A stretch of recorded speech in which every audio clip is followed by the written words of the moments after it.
আসসালামু আলাইকুম। আজকে আমরা জানবো জ্যামিতির সঞ্চারপথ ও সরলরেখার সমীকরণ 14 নম্বর অধ্যায় ম্যাথমেটিক্স 1-এর। তো এখন পর্যন্ত যারা এই চ্যানেলে সাবস্ক্রাইব করেন নাই, আপনারা সাবস্ক্রাইব করে দিবেন। তো এই চ্যাপ্টারের প্রয়োজনীয় যে সূত্রগুলো, তো তার আগে বলি যে আমরা এই চ্যাপ্টারে মূলত আজকে সরলরেখার যে সমীকরণ, সরলরেখার সমীকরণের যে সূত্রগুলো বা অঙ্কগুলো, সেগুলোই আমরা জানবো। প্রথমত হচ্ছে প্রয়োজনীয় যে সূত্রগুলো আমরা একটু দেখে নেই। এখানে 1 নম্বরে বলা হচ্ছে সরলরেখার সাধারণ সমীকরণ ax plus by plus C equal 0। একটা সরলরেখার সমীকরণ হতে গেলে সেটা একঘাতের সমীকরণ হতে হয়, অর্থাৎ চলক হিসাবে x থাকবে, y থাকবে, এদের পাওয়ার থাকবে সর্বোচ্চ 1। x এর সহগ থাকবে, y সহগ থাকবে, আলাদা একটা কনস্ট্যান্ট থাকবে। তাহলে এখানে সাধারণ সমীকরণ বলতে আমরা ax plus by plus C equal 0 এটাকেই বুঝাই। এরপরে বলা হচ্ছে যে একটি সরলরেখার সমীকরণ যা y অক্ষকে কোনো নির্দিষ্ট দূরত্বে সি এবং x অক্ষের সাথে একটি যোগবোধক কোণ থিটা উৎপন্ন করে, এই সমীকরণ হচ্ছে y equal mx plus C. একে ঢাল সমীকরণও বলা হয়, অর্থাৎ কোনো অঙ্কের মধ্যে আমরা যদি দেখি যে ঢাল সংক্রান্ত কোনো কথা আছে, তাহলে আমরা এই সমীকরণটা ইউজ করব। এখানে এম হচ্ছে ঢাল আর এম ইকুয়াল হচ্ছে ট্যান থেটা। 3 নম্বরে বলা হচ্ছে একটি সরলরেখা যা অক্ষদ্বয় হতে দুটি নির্দিষ্ট অংশে খণ্ডিত করে এর সমীকরণ, অর্থাৎ X by A plus Y by B equal 1। তো এখানে এ হচ্ছে এক্স অক্ষে, একটা সরলরেখা যখন দুটো অক্ষকে খণ্ডন করে তখন এক্স অক্ষের সাথে যে খণ্ডিত অংশ সেটা হচ্ছে এ, আর ওয়াই অক্ষের খণ্ডিত অংশ এটা হলো বি। আর এক্স অক্ষের সমীকরণ, এক্স অক্ষরেখার সমীকরণ ওয়াই ইকুয়াল 0। আমরা এর আগের স্থানাঙ্ক চ্যাপ্টারে জানছিলাম যে এক্স অক্ষরেখা, এখানে ওয়াই এর মান প্রত্যেকটা বিন্দুতেই 0। এই সরলরেখার সমীকরণটাও তাই, যে এক্স অক্ষরেখার সমীকরণ হচ্ছে ওয়াই ইকুয়াল 0। এক্স অক্ষরেখার সমান্তরাল সরলরেখার সমীকরণ ওয়াই ইকুয়াল বি, অর্থাৎ এক্স অক্ষরেখা যেটা থাকবে তার সমান্তরাল, সেটা উপরের দিকে হতে পারে, নিচের দিকেও হতে পারে। এরকম সরলরেখার সমীকরণ যদি নেই, আমরা দেখতে পাবো সেখানে ওয়াইয়ের মান প্রত্যেকটা বিন্দুতে একটা ফিক্সড হয়ে যাবে, কনস্ট্যান্ট হয়ে যাবে। সেটা হতে পারে -5 বা +5। তো আমরা এখানে বি হিসাবে ধরে নিছি। একইভাবে ওয়াই অক্ষরেখার সমীকরণ, অর্থাৎ ওয়াই অক্ষরেখার উপরে যে কোনো বিন্দুতে এক্স এর মান 0, যার কারণে ওয়াই অক্ষরেখার সমীকরণ এক্স ইকুয়াল 0। ওয়াই অক্ষরেখার সমান্তরাল সরলরেখার সমীকরণ এক্স ইকুয়াল এ, অর্থাৎ ওয়াই অক্ষরেখার যদি আমরা কোনো সরলরেখা দেখতে পাই সেখানে এক্স এর মান ফিক্সড হবে প্রত্যেকটা বিন্দুতে। আমরা এখানে সেই ফিক্সড বিন্দুটাকে এ হিসাবে নিয়ে নিছি, ফিক্সড যে মানটা সেটা হচ্ছে এ। তাহলে এখানে ওয়াই অক্ষের সমান্তরাল সরলরেখার সমীকরণ এক্স ইকুয়াল এ।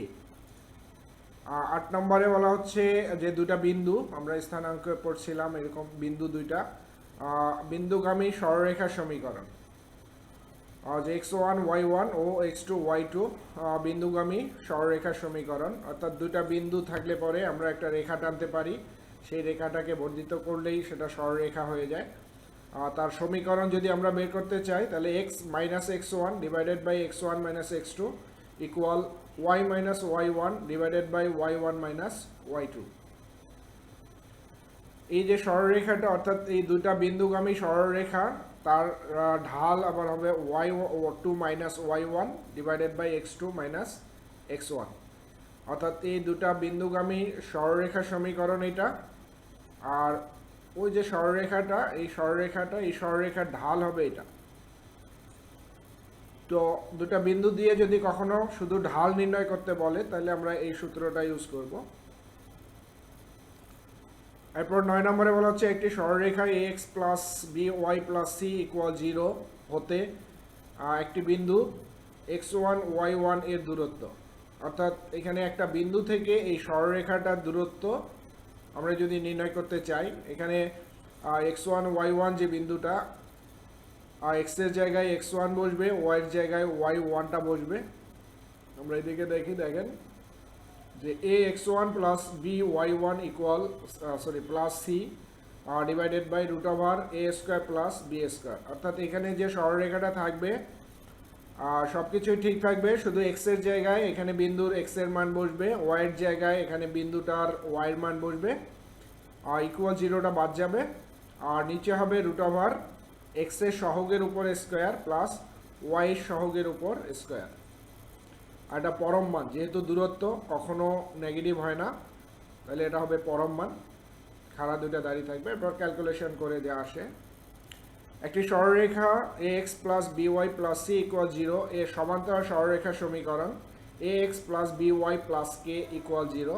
অর্থাৎ এখানে আসছে হলো যে কোনো সরলরেখার সাধারণ সমীকরণ যদি আমরা বের করতে চাই, তাহলে x এর অংশ এবং y এর অংশ, যে অংশটা থাকবে এই অংশটা সেম থাকবে, আর শুধুমাত্র কনস্ট্যান্ট, এই কনস্ট্যান্টটা চেঞ্জ হয়ে যাবে। তো আমরা যখন কনস্ট্যান্ট চেঞ্জ করে নিব, এখানে প্লাস কে হিসাবেই ধরে নিব, এরপর কে এর মান ক্যালকুলেশন করে যা আসে। একইভাবে একটি সরলরেখা ax plus by plus c equal 0 এর উপর লম্বরেখার সমীকরণ, আমরা আগেরটাতে দেখলাম সমান্তরাল রেখা, আর এখানে বলা হচ্ছে লম্বরেখা। এখানে চেঞ্জ হবে প্রত্যেকটা জায়গাতেই। এখানে এক্স এর যে সহগ সেটা যাবে ওয়াই এর কাছে, ওয়াই এর যে সহগ এটা যাবে এক্স এর কাছে, ওয়াই এর সামনের যে চিহ্নটা, এই চিহ্নটার পরিবর্তন হবে, কনস্ট্যান্ট পরিবর্তন হবে। অর্থাৎ সমীকরণটা হবে ওয়াই এর যে সহগ বি ছিল সেটা এক্স এর কাছে আসবে, অর্থাৎ বি এক্স। এক্স এর সহগ এখানে এ ছিল, এটা ওয়াই এর কাছে যাবে, অর্থাৎ এ ওয়াই। এখানে ওয়াই এর সামনে যে চিহ্ন ছিল প্লাস চিহ্ন, এখানে হবে মাইনাস চিহ্ন। কনস্ট্যান্ট আমরা এখানে আলাদা একটা কে ধরে নিব। এই হচ্ছে এই চ্যাপ্টারের সূত্রগুলো। আমি আবার এখানে একটু রিপিট করি যেগুলো খুবই গুরুত্বপূর্ণ, যেমন এক্স অক্ষের সমান্তরাল রেখা সমীকরণ ওয়াই ইকুয়াল বি, এটা খুবই গুরুত্বপূর্ণ। এক্স অক্ষরেখার সমীকরণ ওয়াই ইকুয়াল 0, এটা মনে রাখতে হবে। তারপর ওয়াই অক্ষরেখার সমীকরণ এক্স ইকুয়াল 0, ওয়াই অক্ষের সমান্তরাল সরলরেখার সমীকরণ এক্স ইকুয়াল এ, এগুলো প্রয়োজনীয় সূত্র।